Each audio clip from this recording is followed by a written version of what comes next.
Hello everyone, welcome back to another video. Today here with a new tree that I recently bought. It is a Ficus ginseng, also known as Ficus Microcarpa. It is a very distinct looking tree, even for a Ficus Microcarpa, with extremely bulbous roots. And I took this because I see it a little bit as a challenge. How can we make this really look more like a traditional bonsai maybe? Or what else can we do with this that could make it look interesting when we put it in a specific bonsai pot. And that is exactly the goal for today. Right now it is still in a little plastic pot. It came in and we're going to repot this into a bonsai pot and see how we can adjust this tree to make it look a little bit more interesting. Even though it does look interesting right now, we might even just pop it into the new pot like this.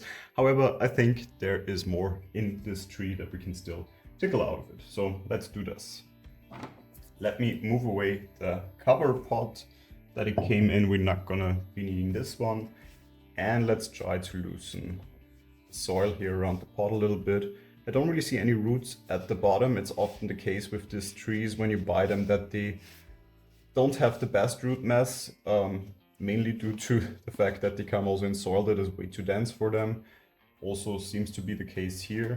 So I'm just trying to make less mess by putting the top layer of the soil actually back into this pot here and just removing it and getting a better look at the roots. So a lot of soil, as I said, you can see it just coming off here quite easily because there is not really any root mass underneath here. You can see not really any fine feeder roots yet to be found. I'm just taking off these huge chunks that are really coming off very easily, which is unfortunate because this is all just very, very dense soil. It was potted up very deeply. That is also often the case with those Ficus ginseng. When you buy them, they pot them up extremely deep. So there's a lot more to the root system than meets the eye actually in the beginning. So always keep that in mind when you look at this tree and you buy it and you maybe have already ideas how you could pot this up in the future. Always keep in mind there's probably way more root mass underneath here, and like those thick roots are meaning than you probably would see or expect at first. So always keep that in mind. That is something you have to take into account then of course as well. So the pot is full, but we still have soil here. That's interesting. But we can just remove it here now after we've taken off most of the big chunks. It's really an extremely underdeveloped root mass, even for Ficus ginseng that was commercially grown. I don't see a lot of feeder roots on either of those bigger bulbous roots. So the main part of the soil has been removed. What I'm going to do now is actually take this and rinse it off to remove the rest of the soil particles.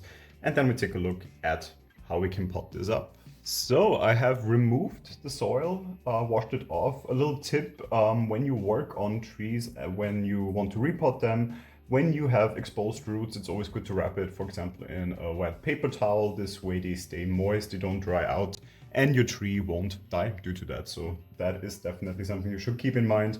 The time that your roots are exposed can be quite damaging to your tree. So wet paper towel takes care of that.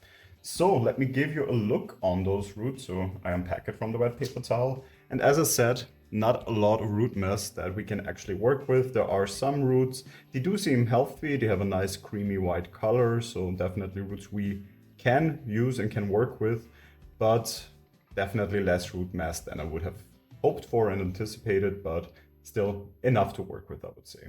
So let me prepare the pot. I'm gonna use simply a little training pot, so a little plastic pot that we're gonna use to repot. So as I said, a little training pot here, as we will probably repot this anyway after a couple of years. It doesn't make sense to already put it like in a very old established pot. Why not use a training pot and see how the roots and the tree itself will develop? So what I'm going to do is put a ground layer of inorganic soil. It is basically just to fill the bottom of the pot and then we can see how we want to position this. At first I really thought, should we just straight up put it in like it was in the other pot, but I think this tree could actually look good, giving the somewhat illusion almost that it has dropped a little bit and almost fell and is leaning a little bit like this in this pot. I think this could actually look nice. And then we of course develop in the future these branches here. Maybe this one we will bend out a little bit, giving it the illusion like it has fallen, but there's still enough energy in this tree to continue growing, and it grows in this direction still a little bit. So we can have it leaning like this here. This also allows us to cover still all the roots, or as good as all the roots, with soil in here. And it's just an interesting look. I might not want to lean it fully on the pot. I want to probably keep it up a little bit. I have wire in here already, so I can wire this in, or at least try to. You can see the wire here. And we tie it a little bit in here, just to give it a little bit of stability, just in case it would jump out of this pot. We have tied it in a little bit at least. But I think we can do that still a bit better. And really make it hold a little bit more still. But I think I do like this look. Maybe leaning it a little bit forward still, like this. The pot itself is quite stable nevertheless. That is of course something also we have to keep in mind. That also seems to be the case. And then we of course have to go around and fill in the little nooks and crannies with our soil mixture. As I said, inorganic soil should fill out all these areas here quite nicely.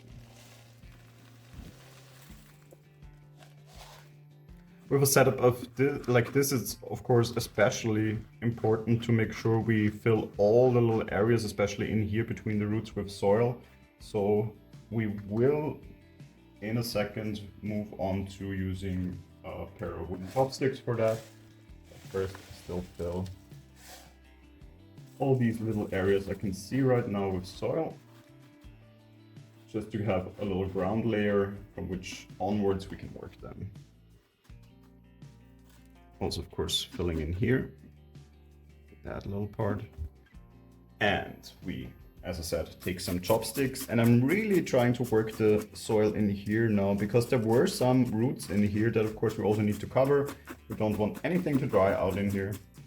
So we just go around, making sure everything here is actually covered by soil. And as you can see, the soil is still going down there, filling the spots. So it definitely makes sense to use this method, because the air bubbles that otherwise get created in there can lead to the roots, of course, either drying out too fast or actually water collecting in there, even though with that soil, that in general is not the biggest concern. But nevertheless, it's just good to hedge against any risk like that.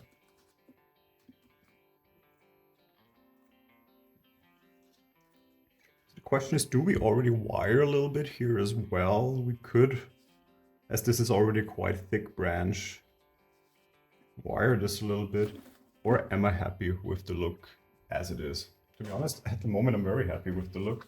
Let's also look at it from this side, because it's leaning a little bit more in this direction. I think I do enjoy this as the front, definitely more, because it is also more inviting from the root, because the root here is actually quite interesting with the lines. It is having the bulbous parts it's showing. So a lot of detail on these roots that now, other than before where it was really just somewhat unsightly because it was at the bottom of the tree, it took away a little bit from the entire tree and the entire foliage up top.